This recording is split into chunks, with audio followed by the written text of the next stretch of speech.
grief is a lifelong companion.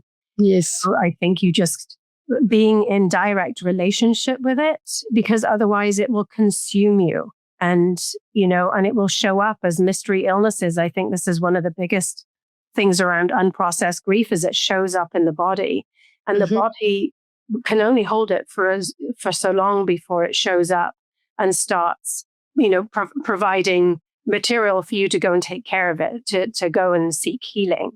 Yes. And so it's going to show up, whether that's anxiety, mystery illness. And so let's just tend to it and not be afraid of it. There's a poem, and I could probably find it somewhere. I think it's called "Give Fear a Hug."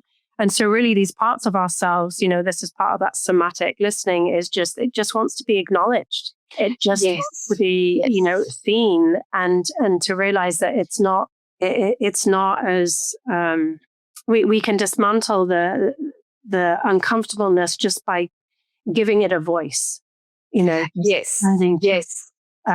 Because I think a lot of what we see is the unprocessed pain or unresolved grief ends up being projected outwards. Yes. And grief is very, very ugly. And I think this is really what we're seeing right now, is this original wound of separation and this resolution that never happened.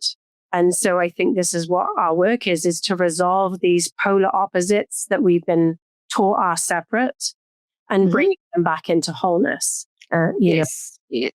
And also that there's no shortcuts to that process. Yeah. That you can't sort of bypass that part of the healing process if it's going to actually stick, so to speak. Yeah.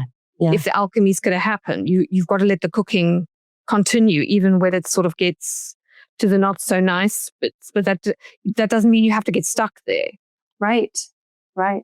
And so that just makes me think about Chiron, the wounded healer.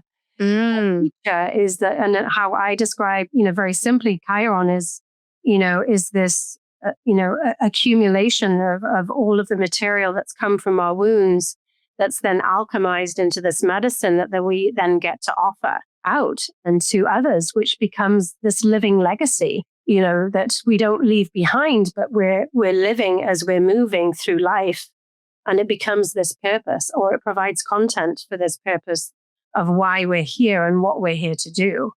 And so I think we're missing out on so much when we ignore these hard, uncomfortable shadow aspects of ourselves, because I believe that there's gold there waiting to be alchemized into our purpose and what we're here to do and be, Yes. And, it makes me think of that aphorism, you teach best what you most need to learn. Once you've kind of been through that experience yourself, as you have, and you understand the landscape of what that involves, what it feels like to move through that, you can help to guide other people, through that experience as well. Right. Yes. Right.